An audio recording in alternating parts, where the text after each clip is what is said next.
tudo o que Oeiras já é, queremos ir mais longe e mais alto. Começa agora um novo ciclo de desenvolvimento para Oeiras, com o nascimento do Oeiras Valley.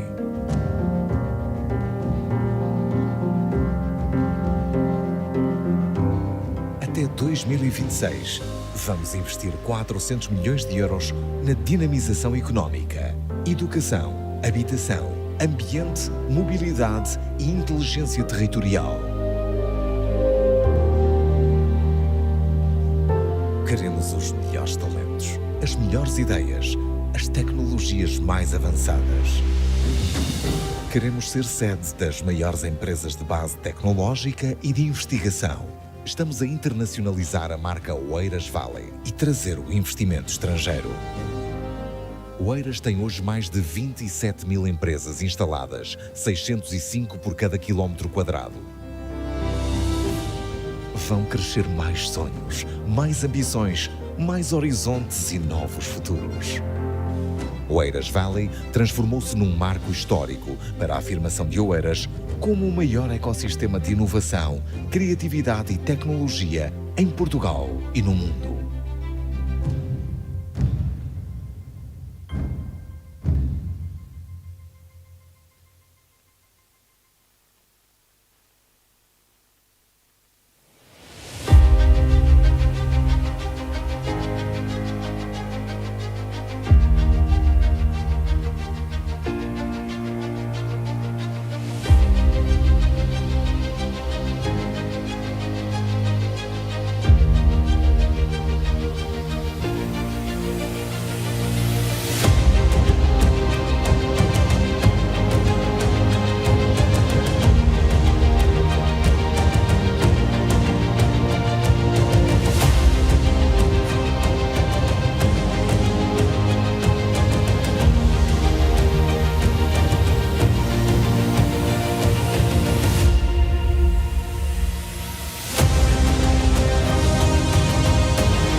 Entre o mar e o céu, Oeiras é já um dos concelhos mais desenvolvidos da Europa.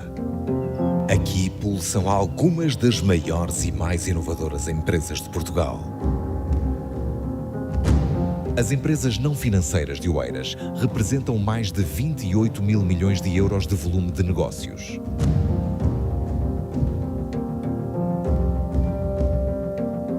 Mas, apesar disto, que é apenas uma parte de tudo o que Oeiras já é, queremos ir mais longe e mais alto. Começa agora um novo ciclo de desenvolvimento para Oeiras, com o nascimento do Oeiras Valley.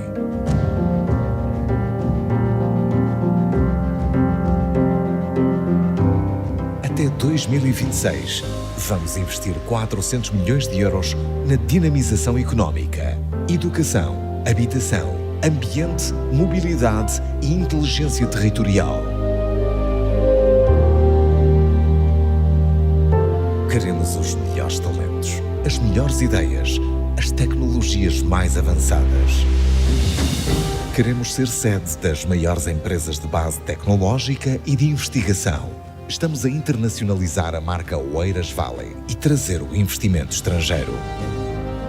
Oeiras tem hoje mais de 27 mil empresas instaladas, 605 por cada quilómetro quadrado. Vão crescer mais sonhos, mais ambições, mais horizontes e novos futuros. Oeiras Valley transformou-se num marco histórico para a afirmação de Oeiras como o maior ecossistema de inovação, criatividade e tecnologia em Portugal e no mundo.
Entre o mar e o céu, Oeiras é já um dos concelhos mais desenvolvidos da Europa.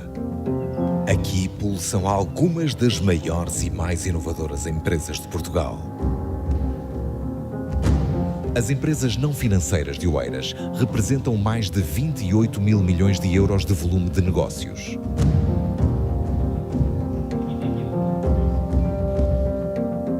Mas, apesar disto, que é apenas uma parte de tudo o que Oeiras já é, queremos ir mais longe e mais alto. Começa agora um novo ciclo de desenvolvimento para Oeiras, com o nascimento do Oeiras Valley.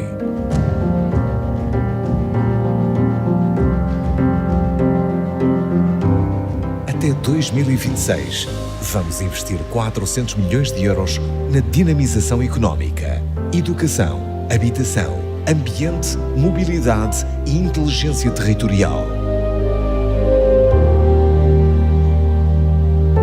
Queremos os melhores talentos, as melhores ideias, as tecnologias mais avançadas. Queremos ser sede das maiores empresas de base tecnológica e de investigação. Estamos a internacionalizar a marca Oeiras Valley e trazer o investimento estrangeiro. Oeiras tem hoje mais de 27 mil empresas instaladas, 605 por cada quilómetro quadrado. Vão crescer mais sonhos, mais ambições, mais horizontes e novos futuros. Oeiras Valley transformou-se num marco histórico para a afirmação de Oeiras como o maior ecossistema de inovação, criatividade e tecnologia em Portugal e no mundo.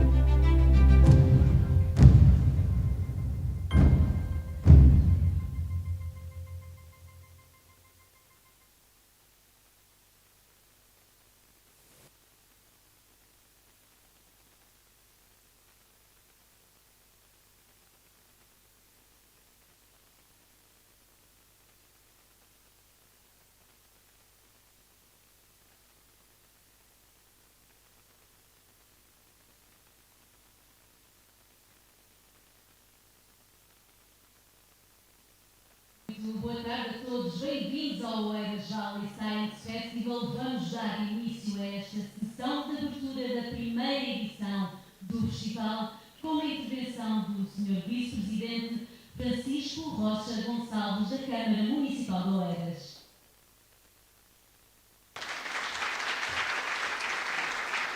Presidente da Junta de Freguesia de Porto Salvo aqui presente.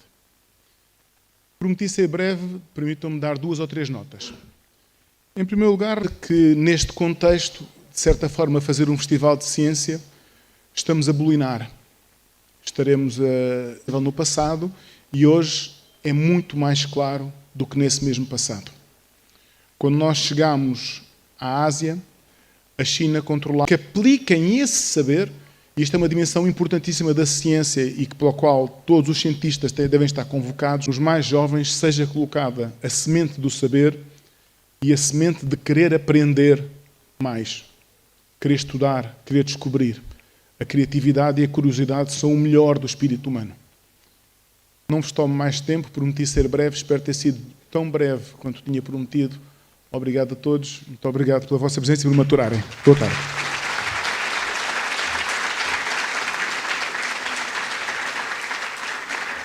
Tempo de ouvir o Sr. Vereador Pedro Patacho, com o Louro da Educação e da Câmara Municipal de Oeiras.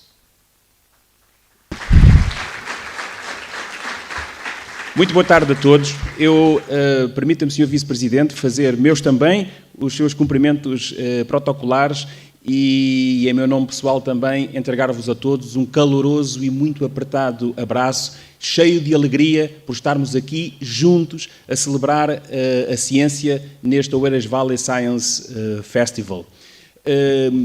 Muito rapidamente eu quero vos dizer 2 ou 3 coisas. Em 2019 o município de Oeiras sentou-se à mesa com várias instituições de ciência do nosso concelho e procurámos juntos imaginar aquilo que poderia ser uma agenda de trabalho para a ciência no nosso território. Para a ciência na sua ligação com a educação e com a sociedade, para a ciência no seu impulso à inovação e ao desenvolvimento e à criação de valor e à criação de riqueza, como o Vice-Presidente falou agora aqui, e à ciência na sua dimensão da internacionalização do nosso território e tornar Oeiras visível a nível nacional e a nível internacional através da ciência, dos cientistas, dos seus laboratórios, dos seus projetos, das suas instituições e do trabalho extraordinário que fazem e que está ao nível do melhor que se faz no mundo. E ao longo destes últimos anos temos trabalhado nesse sentido, procurando que a ciência saia para a rua, procurando que a ciência entre na casa das pessoas, entre nas escolas, entre nos cafés, entre nos parques, entre nos jardins, que ela esteja em todo o lado e que em qualquer parte do nosso território se desenvolva uma experiência de aprendizagem que tenha ligação à ciência, à tecnologia, à inovação, para que a ciência entre na mente e nos corações das pessoas, para que a ciência faça parte das suas vidas, para que as pessoas se deslumbrem com o conhecimento científico, se entusiasmem com a ciência e, de certa forma, aproveitem aquilo que a ciência tem de bom para nos oferecer. Ela é parte da nossa cultura. Ela é parte da nossa cultura e é uma maneira de estar, é uma maneira de pensar, é uma atitude perante a vida, é uma atitude perante as coisas. É importante para todos nós. E é isso que nós celebramos com este festival. Não é apenas para aquelas crianças e para aqueles jovens que querem ser cientistas. Nós tivemos 3 dias fantásticos com o público escolar, que foi incrível. Alguns vão ser engenheiros, alguns vão ser cientistas, alguns vão ter profissões relacionadas com a ciência, com a tecnologia e com a inovação, é verdade. Outros não. Outros provavelmente vão estudar teatro, vão estudar literatura, vão estudar outras coisas. Mas também para esses, a ciência é algo extraordinariamente importante porque nos ensina a pensar. Ensina-nos a pensar, ensina-nos a ter uma atitude de sistemacidade, a recolher dados, a tomar decisões, analisá-los, a tomar decisões com base na informação. Tudo isso é extraordinário no tempo em que nós vivemos e é isso que estamos a celebrar aqui e eu estou muito feliz e muito contente por 2 razões. Em primeiro lugar, por ter o privilégio de trabalhar na Câmara Municipal de Oeiras e ter um vice-presidente e um presidente da Câmara e colegas que remamos todos para o mesmo lado e quando alguém tem uma ideia, todos dizem, vamos fazer isso, vamos colaborar e vamos para a frente. E isso é extraordinário e é por isso que acontecem tantas coisas boas no nosso concelho em Oeiras. Em segundo lugar, porque aquilo que nós temos vindo a construir não é mérito, obviamente, da Câmara Municipal, é mérito da nossa comunidade. Há uma enorme, uma gigantesca rede de pessoas e de parceiros que está ativada no nosso território, que coopera e que trabalha todos os dias para fazer tudo aquilo que nós fazemos na Ciência Aberta a Oeiras e também este festival, que é, de certa forma, o corolário das muitas dezenas e dezenas e dezenas de atividades que acontecem ao longo do ano. E eu queria terminar associando-me também ao Sr. Vice-Presidente nos agradecimentos todos que ele fez, salientando ainda o Instituto Superior Técnico, está aqui a Joana Mendonça, que se associou a este festival, disponibilizando as suas instalações para que várias atividades e muitas coisas também aconteçam lá, umas integradas no festival, outras paralelas ao festival, como foi, por exemplo, o encontro de clubes de ciência viva escolar do nosso concelho, que há poucos anos eram 2, hoje são 11, e onde os jovens estão a fazer coisas absolutamente incríveis, que nos fazem encher o coração de esperança no futuro e nestas novas gerações, apesar destas nuvens negras que pairam por cima de nós e que o Vice-Presidente falou, se referiu há pouco. E porque ninguém faz nada sozinho, eu quero também aqui deixar um agradecimento muito especial à minha equipa, aquela que trabalha todos os dias comigo, tem que me aturar nos momentos bons e nos momentos maus, às vezes com muita fúria, é certo, mas que são pessoas extraordinárias porque são apaixonadas por aquilo que fazem, amam aquilo que fazem, fazem com um empenho, com uma dedicação absolutamente extraordinária. Portanto, um caloroso abraço à doutora Elizabeth Brigadeiro e a toda a equipa da Unidade de Serviços de Ciência da Câmara Municipal de Oeiras. Nós criámos uma área, uma unidade orgânica na Câmara Municipal, especificamente para os projetos na área da ciência, que tem a sua expressão no nosso orçamento, como o Vice-Presidente aqui transmitiu, e eu acho que ainda, provavelmente, somos o único município no país a ter essas peculiaridades, mas era importante que se expandissem também ao nível da colaboração intermunicipal e que, do ponto de vista da gestão dos nossos territórios, houvesse uma atenção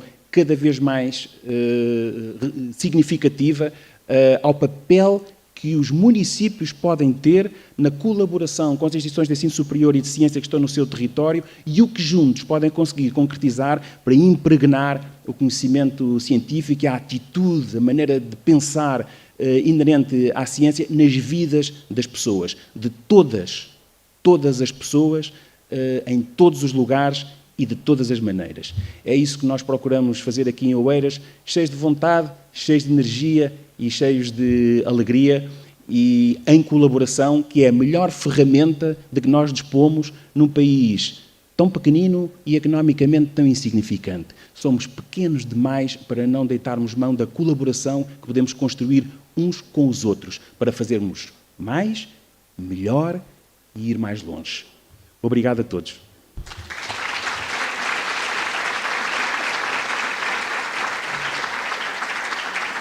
Para terminar esta sessão de abertura do Oeiras Valley Science Festival, eu tenho que ouvir as palavras do professor Alexandre Quintanilha, diretor científico do festival.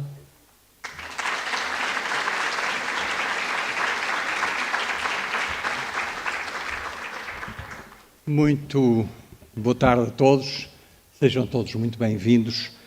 Eu primeiro gostava de agradecer aquilo que acabou de ser dito, eu não podia estar mais de acordo e, portanto, queria reforçar aquilo que foi dito pelas duas pessoas que falaram antes de mim. Queria também dizer-vos que a razão pela qual eu estou aqui hoje convosco, com tanto gosto, é porque aceitei o desafio que o Paulo Ferreira me propôs há mais de um ano atrás de ajudar a construir este festival. E confesso que na altura eu não tinha muitas certezas.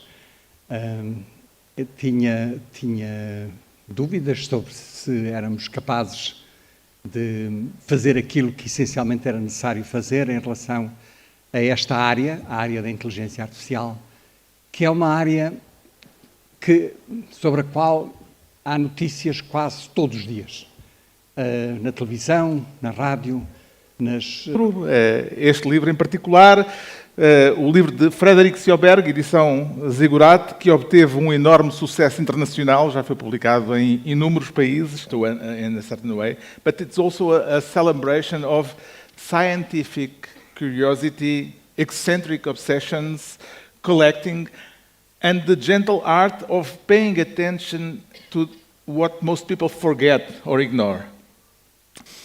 I'll be moderating this conference. You can find it in Portugal. You have to stay more. No, I only collect hoverflies only on this little island where I live. Okay. This book is actually a book about limitations, how to limit yourself.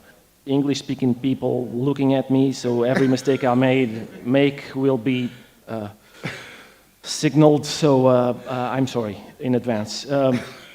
Yes, I was. When I don't remember how I first got my hands on this book, but I was immediately fascinated by it. I spoke to all my friends that own publishing houses like Carlos about this book. You have to read this book. This is a wonderful book. They all ignored me. And then one day, Carlos came back from Spain and said, you know, I found a wonderful book in a bookshop, in a Spanish bookshop. It's about flies.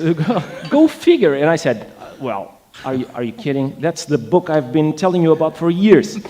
So I hope I do a better job today before you. The first thing that strikes me about the book is that it is really funny. It is a really, as you can imagine, that tells me something. That resonates with me. And I was investigating it. I saw that the book, despite being a book about science, about entomology, had won a humor award, literary award, which wasn't surprising for me. It is, let me tell you, so the book is called, in Portuguese it's A Arte de Colecionar Moscas. The English version I got first, it was called The Fly Trap. So, a armadilha para moscas. The book is about an obsession, really. So the author is obsessed about, he's an entomologist, which means he studies insects. But the field of study is so broad that he has to shorten it, maybe, reduce it to flies, and not only flies, but hoverflies, which means we call them moscas das flores, so flies of flower flies. So that's it. The first thing that is funny is that obsessions are funny, especially if they are unlikely obsessions, and especially if they are about very small things. Mr. Sjoberg is, throughout the book, aware that his obsession has ridiculous aspects. All the time I was reading a book, I was talking to my wife very excitingly about, he's now describing the little nails that he uses to stick the flies into the collection. And it's fascinating. I don't see the crowd still agreeing with me, but let me. The audience is following you. Yeah. Okay. They know everything about these needles. Yeah. So it's really some of the funniest moments. I have to say first that the book is about an obsession. It's about the infinitely small. It's about loneliness. It's about silence. It's about living in an island. It's about attention. It's about patience. It's about collecting, about persistence, about beauty, about slowness, and finally, about entomology. And it's, I'll just wrap up because I have lots more to say, but so there are some of the funniest aspects of the book have to do with a person that's a fly collector by, it's his job, it's his profession, and the clash that it makes with regular people like us. So, for instance, I don't know if you know what hoverflies are, moscas das flores. Hoverflies are a very specific kind of fly that nature gave the capability of disguising as bees. They look like a bee. They are. Yeah. If you don't pay enough attention, you think it's a bee. So it's a camouflage to defend themselves from predators. Predators look at them and think, oh, this stings, and it doesn't because they are flies. So when Mr. Sjoberg is capturing his flies and putting them in a jar, sometimes regular people go by and say, "What are you doing?" And he says, these are flies. And people say, no, they're not, they're bees. And they get angry to the point of violence. It's one of the wonderful things about collecting these flies. So the book is a lot of things. The book is also a biography of René Malaise, a French-named Swedish entomologist that's more or less like a founding father of modern entomology, maybe, and who invented the fly trap.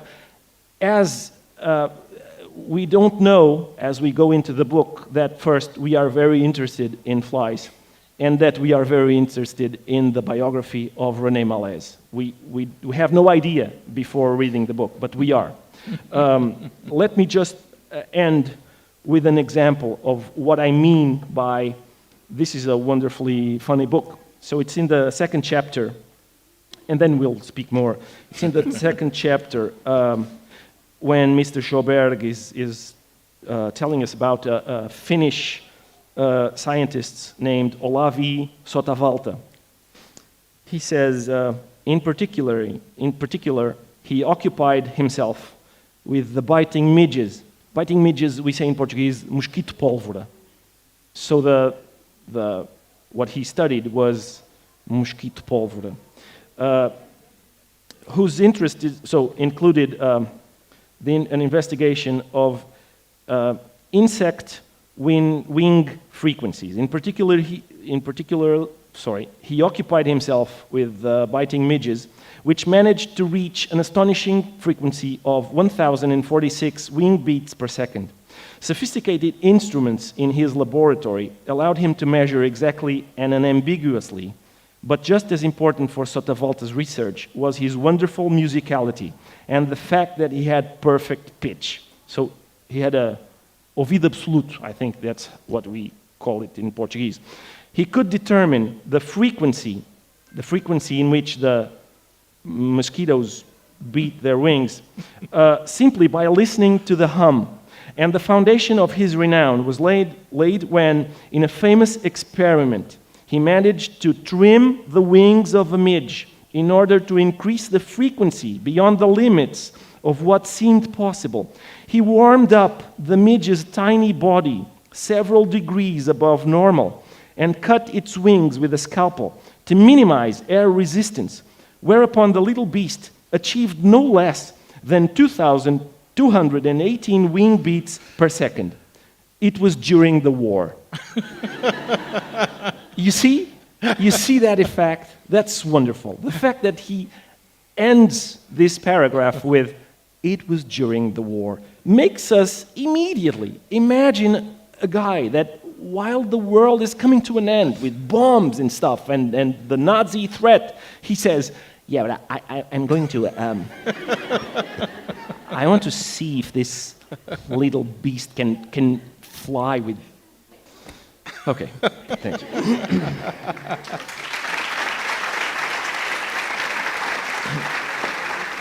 One of the particularities of the book and of your work is a question of size, of scale.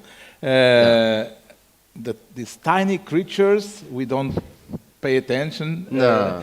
Do you think that changing of scale, observing the minuscule, changes the way we understand the world, we understand things? Yeah, I think so.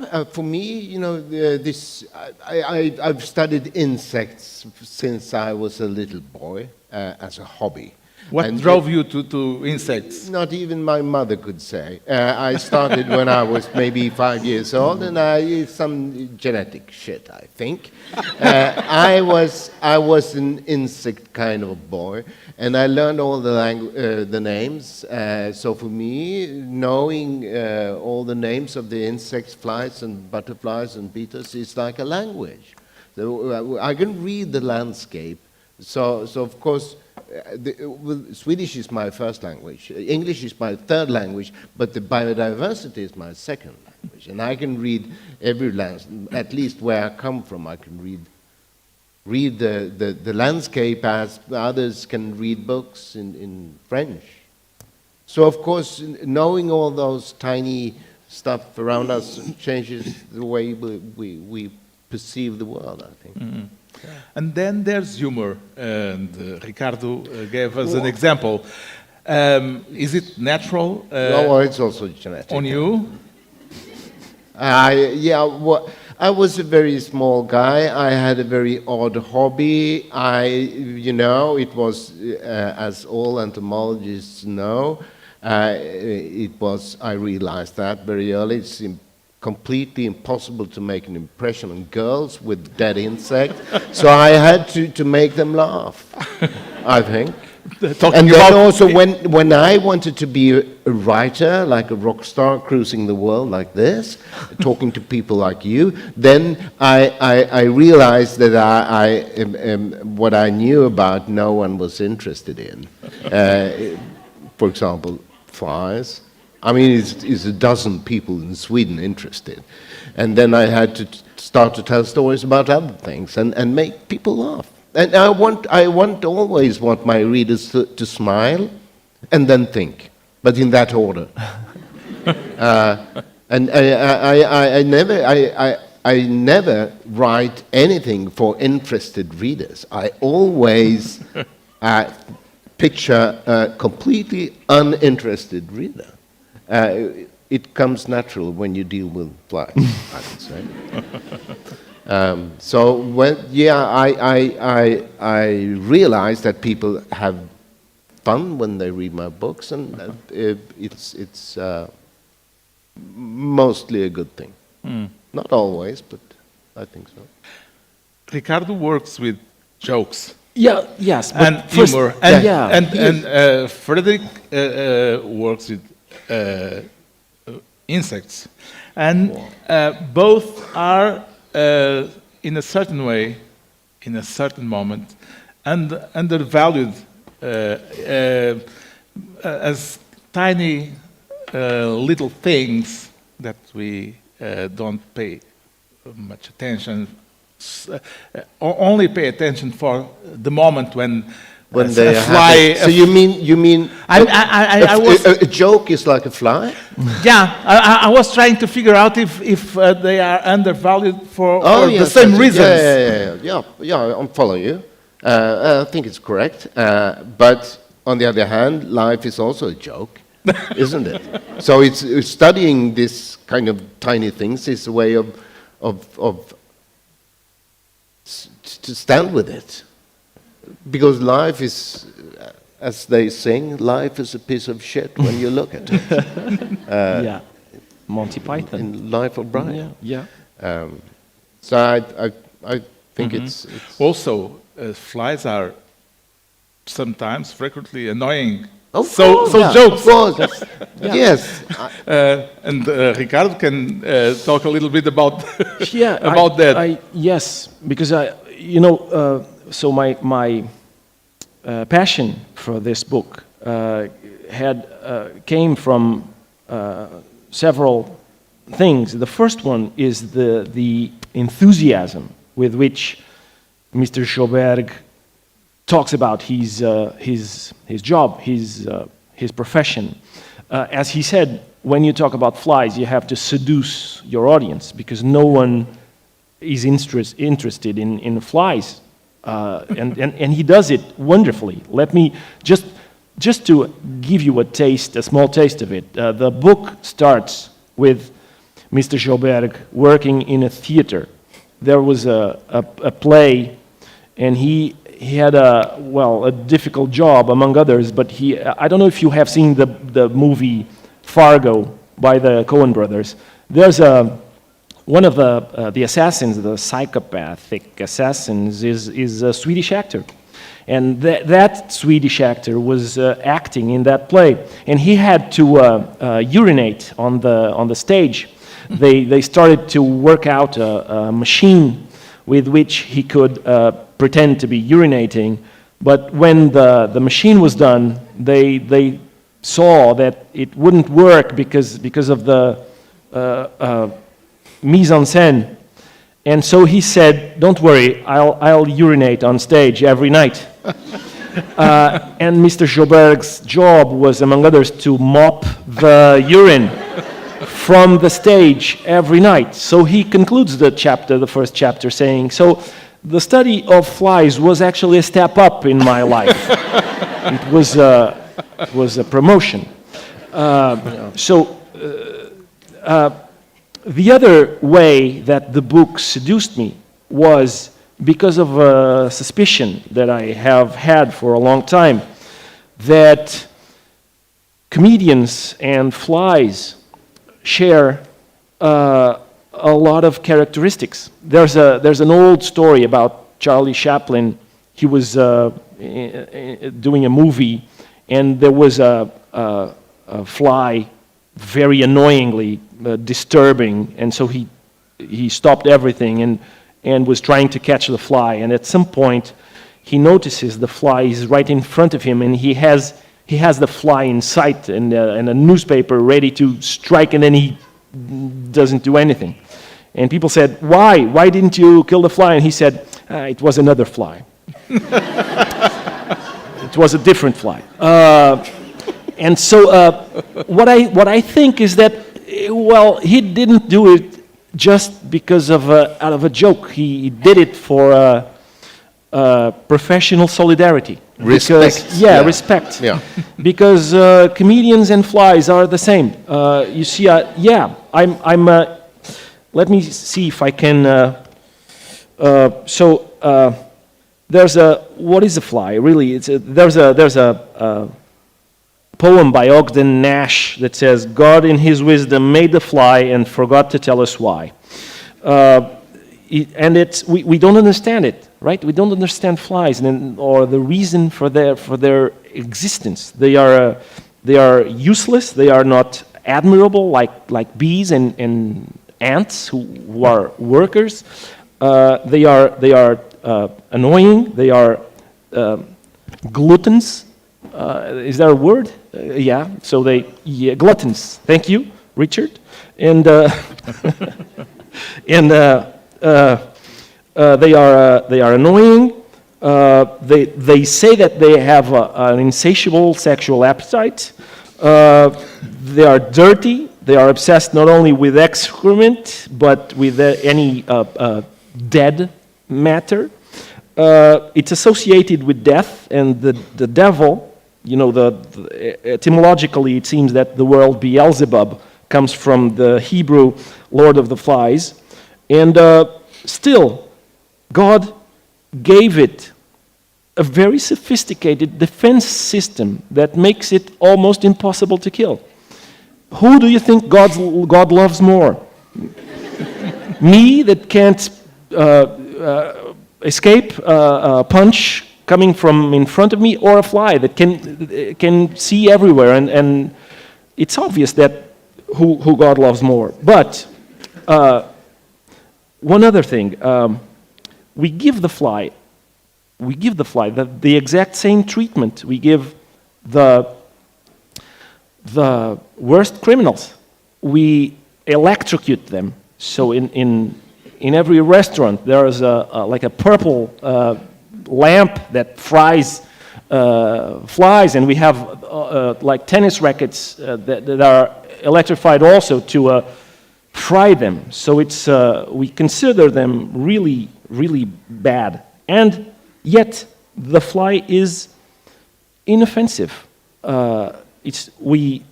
So my point is this: who else is annoying, useless, dirty, obsessed with sex and death and excrement? Who is a glutton, like Falstaff, for instance, famously is, and Pantagruel, etc.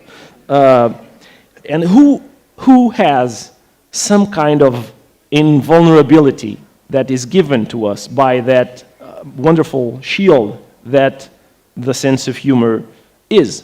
So the answer is the comedian. It's the comedian. So we are exactly like flies. So that was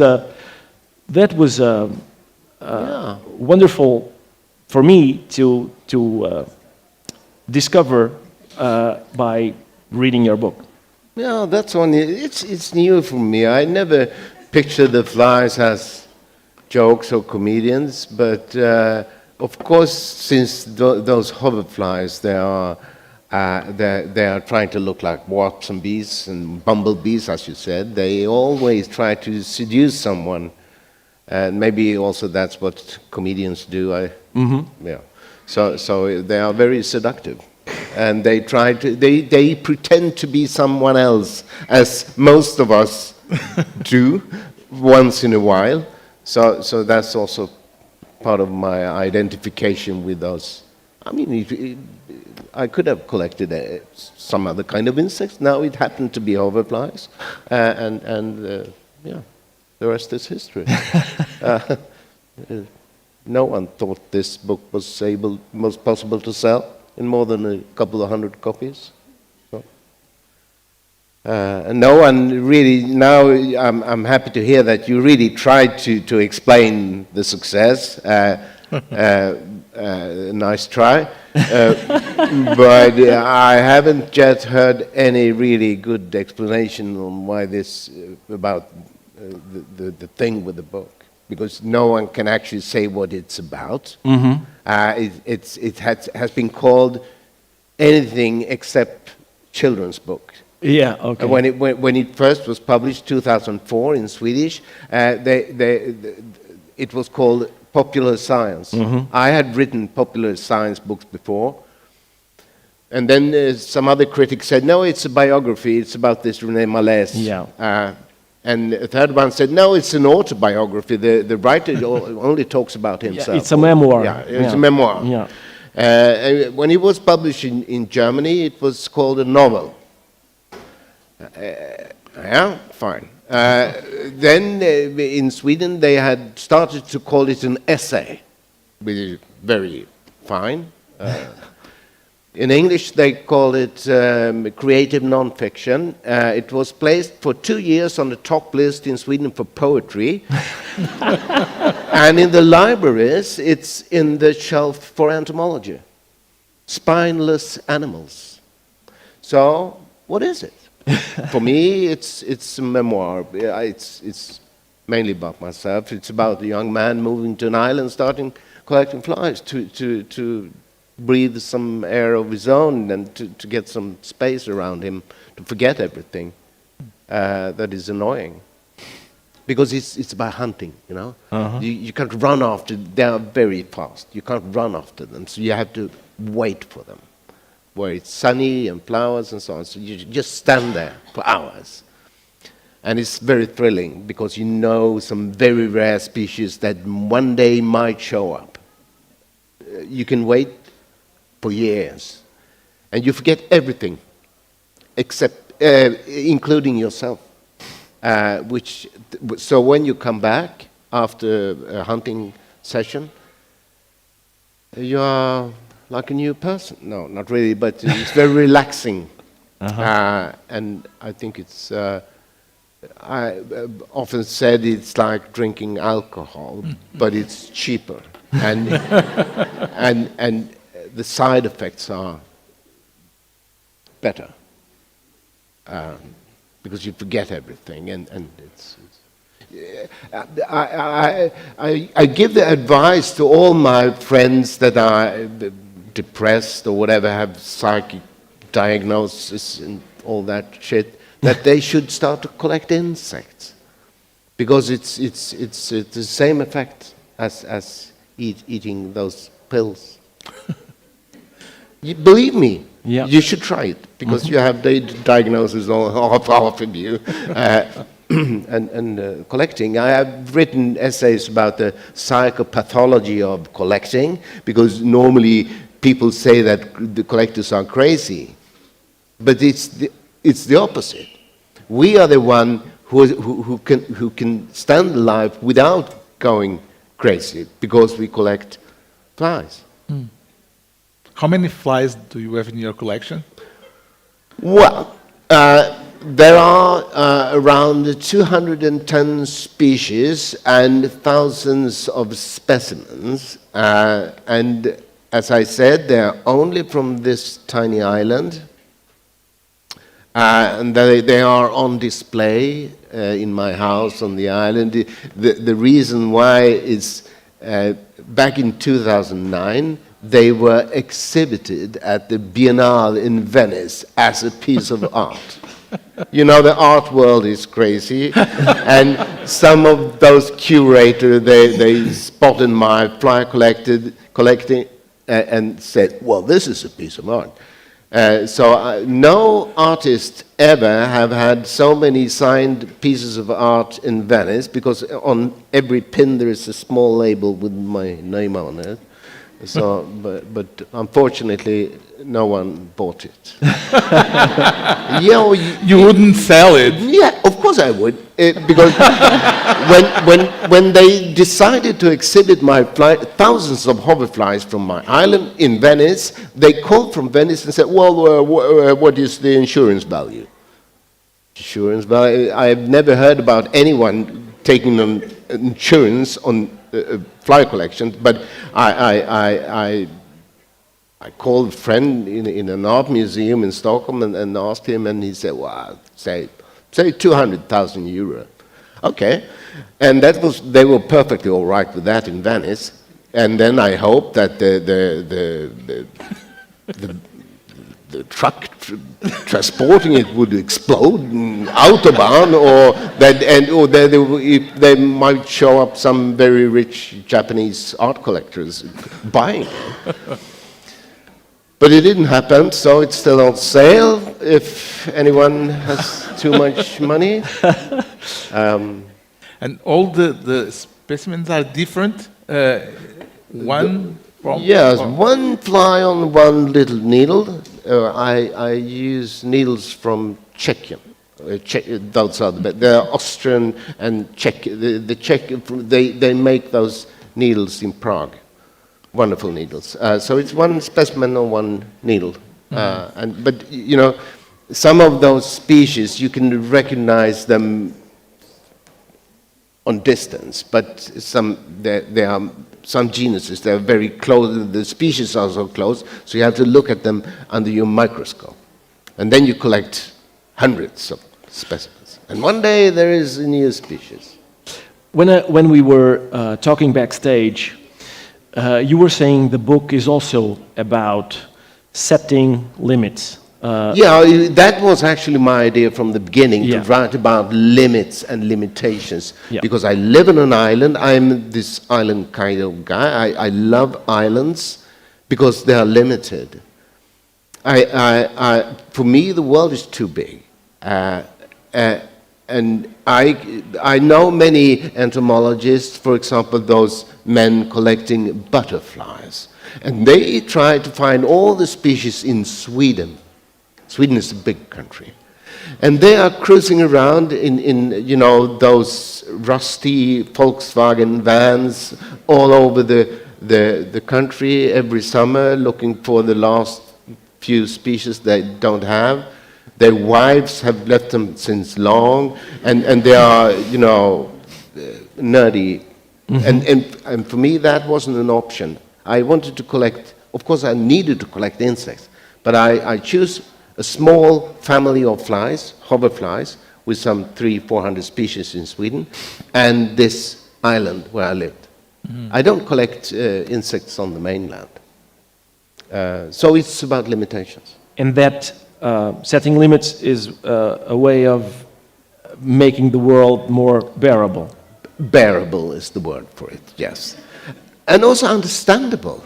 For me, everyone who knows anything about insects know that they are everywhere, and you don't need more than a few square kilometers to have work for the rest of your life. So the island is like a representation of the world for me. Of course, now I travel to places like this, but I don't look at the insects here. It would be too much. I had an idea once that to collect one genus of very spectacular hoverflies. I think there are a dozen species all over the world, and only collect these, and they are extremely rare. Some of them are known in one specimen. Right. That was if you want to collect all over the world, you should collect one, or maybe only one species that no one have seen since 100 years. That would be a collection. Because a collection with nothing in it is also a collection, in a way. So yeah, I need this kind of limits. What's more important to a collector like you? It's the actual item or the story around it? Yes. Yes, that's a tricky question. Collecting objects, if, for example, if it could be insects, but if you could collect rare books or art or something, it's then you need the object. It's fetishism in a way. But when people ask me, I say, no, I don't collect art. I collect stories, because that's my job. But my stories often start with me finding something. It could be an insect, it could be a piece of art, it could actually be anything. And then in the beginning I so desperately need the object because I'm a collector. But then I can get rid of it when I got the story. But it's kind of fetishism about collecting, I'm afraid. But you remember the moments when you Oh, yes. Yes. got Oh, the... yes. And I your can tell you flies? stories about when I found the rarest hoverflies. Yeah, oh my God. the rarest- Because took a note it's of very, it. very exciting moments when you have been waiting for a Calicera, for example. As you know, it's a very extremely rare genus of hoverflies living inside hollow trees. And this Criorina... Criorina ranunculi. It's also, when I found You describe it like an epiphany. Oh, yes. I caught the 5th specimen ever in Sweden, and that was my entrance fee to the hoverfly establishment. To the Hoverfly High Society. Yes, you're right. the Fly High Society. Yeah, it's a few guys. Dozen, maybe not half a dozen, really experts. And then I was one of them, and I can tell you everything about these moments when I found those ridiculous, meaningless flies. But it was because of the rarity of the... It was because of the rarity. Men usually, there are differences between male and female collecting habits. Men are usually collecting rare things or expensive things or things that you can brag with. Look at me. Women are normally collecting beautiful things or things that they can use. It's a general difference. So of course the rarity was very important. But this one, the Criorina, was also big and beautiful. Looked like a bumblebee. Oh my God. And I was young and very ambitious, and there it was. And then I was one in the gang. You should try it. You don't have to spend the years of your life to learn about them, because it's a small hoverflies. They are not. I don't know how many species there are in Portugal, but maybe there are slightly more. No, I don't. I think it's 300 species maybe. It takes you 2 summers to learn a lot of them, to be a collector, and to be in this tiny community. Because it's a social thing. Why are people here? It's social. And answering to that, the question of the poem that Ricardo cited, have you discovered the purpose of flies? The purpose? What was the poem? It's a poem by Ogden Nash. He said, "God in his wisdom made the fly and then forgot to tell us why." But of course we could. I was, when I was really young, I was a biologist, a real biologist. So of course it's easy to say why is flies a good thing. You could talk about pollination, or nowadays people talk about ecosystem services. I think it's bullshit. This is an American management lingo, but of course they are important out there. But that was not my reason to collect them to save the world. Of course, I can do that. It's a good thing to know a lot about biodiversity, because if something goes wrong in the ecosystems or in society or in the landscape, then there are a few of us who can say something is happening. That's a good thing, but that wasn't my idea. I did this because it is fun, it's relaxing, and it gave me access to tiny social circle. I was. And then it's my job to write books, And very old, now dead Swedish essayist once said, if you're so stupid so you go into book writing, it's a good thing to write about something you know. What that is doesn't matter. And I had this idea when I started to write about flies. There's a passage that I love in your book. You describe bringing a cyanide bottle to the field with the casual ease of a man of the world. I hold it out of my pocket and remark truthfully that I have in my hand enough cyanide to put the entire population of the island to sleep for good. Yes. In that moment with the cyanide bottle, are you a collector? Are you a performer? What was the reason the for well, people are. You felt power. People are making jokes of entomologists. They have done that since entomology was invented. And as you said, annoyed people shows up telling me this is not hoverflies, it's wasps or bees or whatever. And they get angry at me. And then I always have this little jar with the cyanide, which is the difference between boys and men's in this trade, because nowadays it's very difficult to find cyanide. I have a what do you call pusher at the university who gives it to me, and it makes an impression on very very narrow-minded men to carry around cyanide.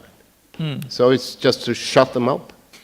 It's maybe we should inform the audience that the cyanide is to kill the flies. Yeah. Yes, not people. No. Well, yeah.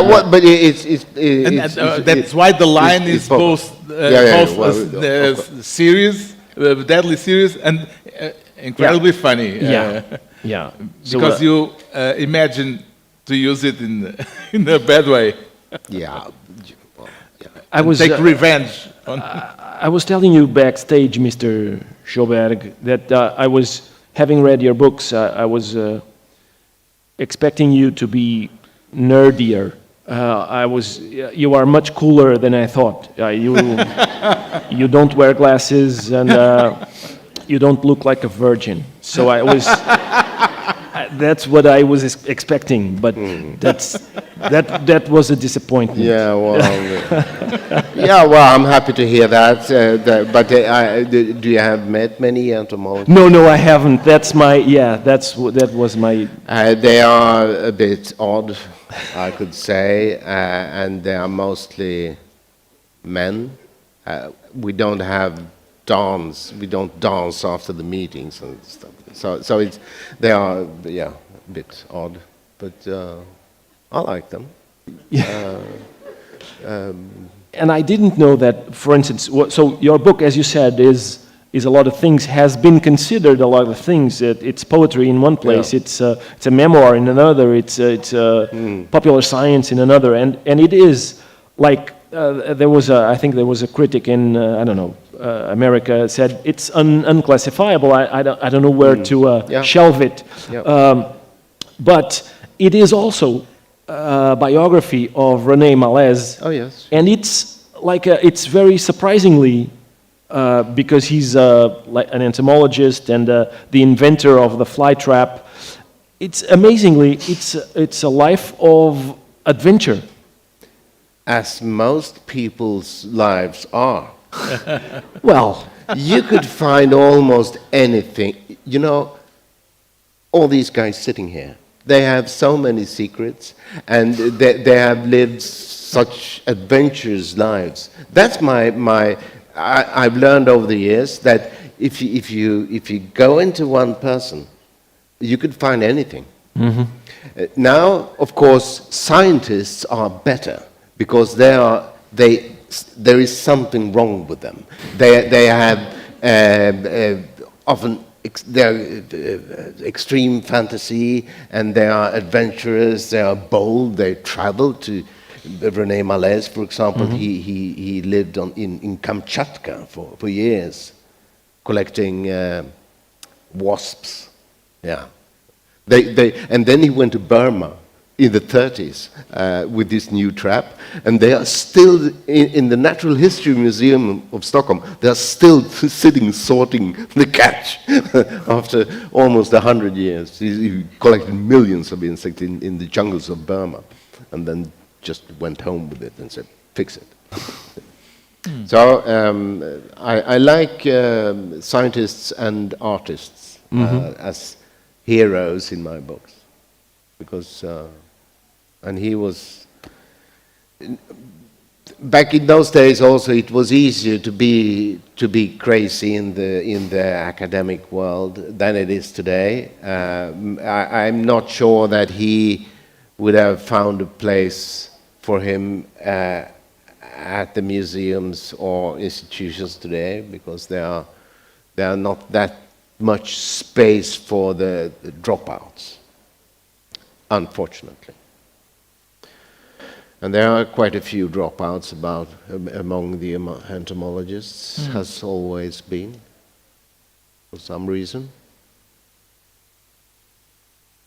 That's great. Was he the one who invented the cyanide inside the fly trap? No, has been used long before. Long before, okay. But he invented the trap. The trap, yeah. Yes. With which he caught mainly a lot of things, not methodically like you, like trying to catch just one species. He was a gatherer, right? Oh yes. The Malaise trap, I think some of you knows what it is. It's an automatic tent-like trap to collect insects.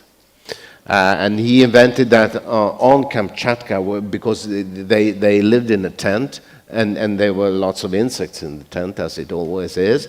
And one day there was a small hole up in the top, and every insect went out that way. So he constructed this trap.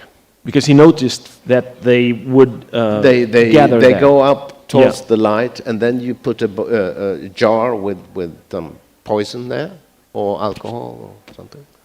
It's very effective. I have one on the island. But then the problem is that you collect too much. And I also want to say that the title of the book, The Fly Trap, is also double. Yeah. Because it's actually about this invention and about the joy of collecting flies, but it's also about the sad notion that collecting can be a trap itself. Yeah. You can be too obsessed, so you finally disappear into your own collection. That you also fell into into a the trap. fly trap, right? Yeah, of course, I fell into the trap. Yeah. Yeah. But you keep your sense of irony about it. The book is really funny because of that, because you, so it's both ways of seducing the audience, the reader. You seduce them with your enthusiasm, and also with your being constantly reminded that your enthusiasm is somewhat ridiculous. Yeah, I think we entomologists, they learn that from very early on, that what they do is a bit embarrassing. You know, grown-up men running after butterflies. Come on, grow up. So then it's easy that you hide behind irony. I had some talent for that, and my readers liked it. So. But the book is also about, slowness and contemplating and silence and noticing stuff. Everything goes too fast in this society, if you ask me. I like to do things a bit slower. And as I said earlier, to collect hoverflies is the wait. So it's about slowness. there's a lot of mumbo jumbo written about slowness, as you know, but this is the real thing, fly collecting, and also island life. Yes. I mean, as I told you backstage, there is not even a car ferry to the island. It's only a passenger boat, and there lives 300 people. We know each other more than we want to know each other, and it's a closed society in a way, but everything is slow. 300 people only in the island, and in the summer It's between 3,000 and 4,000 in the summer. In the summer. Yeah.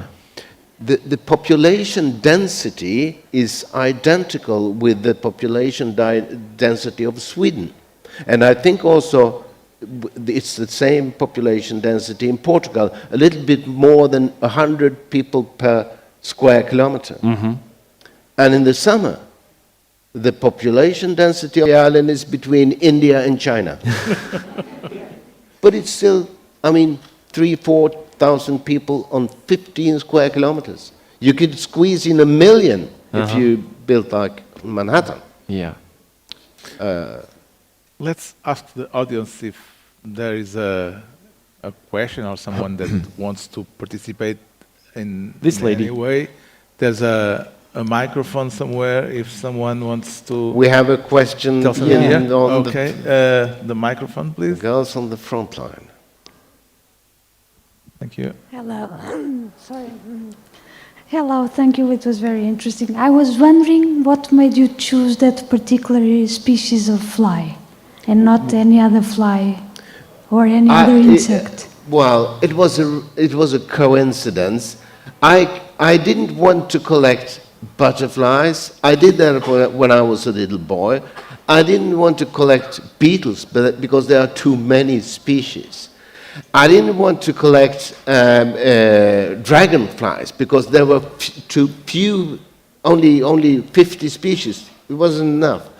And then I had a friend in Stockholm who started to study hoverflies, and he mentioned to me that recently there is a book published in Denmark about the hoverflies of Denmark. And there's another one in England, British hoverflies. If you buy those two books, you can determine almost all the species in Sweden. So I bought the books, and then I was hooked. It could have been some other kind of flies, but it happened to be hoverflies. And as you all know, hoverflies is also very beautiful. Some of them are magnificent. So that helped. But it was a coincidence, as so much in life. So you don't envy the butterfly collectors. There's no envy. From the butterfly collectors, envy towards me? No, the other way around. No, I don't envy them. Maybe they envy me because I managed to live on it. Because now this book made it possible for me to collect whatever I want to, and the fly collectors, they are stuck in their rusty Volkswagen vans with no wife. So no, I don't. Do you keep collecting? Do you keep? I don't collect hoverflies that much anymore for two reasons. When I wrote the book, I had been collecting very intensive for 7 years on the island, and I had almost all the species. I could spend the summer finding two or three new species. And then the second reason was when the collection went to Venice as a piece of art, I thought it was kind of a beautiful thing that I started with something that I thought was natural history, and it ended up as a piece of art. But then I wrote the book, and then I gave it away. So therefore, it wasn't. I didn't need to collect anymore. Okay. There's another question over there. Hello. Thank you for this very enlightening and surprising presentation. I never thought of being for 1 hour to hear about flies. What you've described is not very different from the naturalists on the 19th century, like creating traps, catching flies, living on an island with 300 inhabitants. As you probably know, the topic of this science festival is artificial intelligence. So, what do you care about artificial intelligence? And do you think that in a world where artificial intelligence is everywhere, will still there be a place for entomologists and people that live and work like you do? Thank you. You have to help me. The topic for this festival is artificial intelligence. Yes. Do you think that in a world filled with artificial intelligence, there's still a place for an entomologist? Oh yes, yes, yes. Oh yes, yes, yes. But I think this is a fascinating field. You know, the bird watchers nowadays, they have applications in their smartphones that can determine bird songs and everything, and botanists the same. You told about Olavi Sotavalta, who could determine the species of a midget by listening to it. This is an opportunity for you guys dealing with artificial intelligence, because you can make it much easier. We point the smartphone. Yeah. And of course, you always need entomologists who could say if you're right or wrong. As some, kind of gurus, but with technical solutions, I'm sure that it would be much easier to read the landscape. I can read the landscape, as I said, because I know all the species. But I think you could with AI solutions, make this kind of reading much easier. And after that, the love of the landscape, because it's all about love by the end of the day. If we want this nature, you have to like it. If you can't read it, it's only a green mess. But yeah, I'm very hopeful when it comes to AI. Is climate change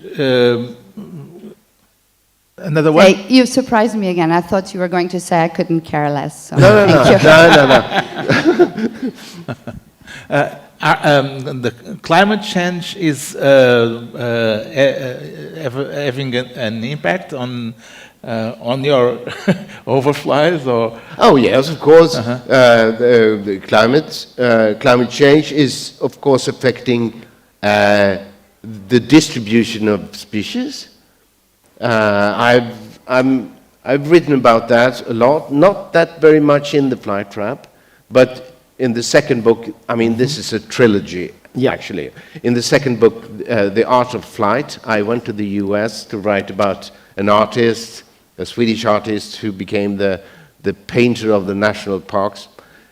And then I write about the climate change, and it was 2006. And I had this idea that we have to stop to segregate nature in production landscape and in nature reserves. I think it's time to stop to create nature reserves altogether, because it's a very old, not very good solution.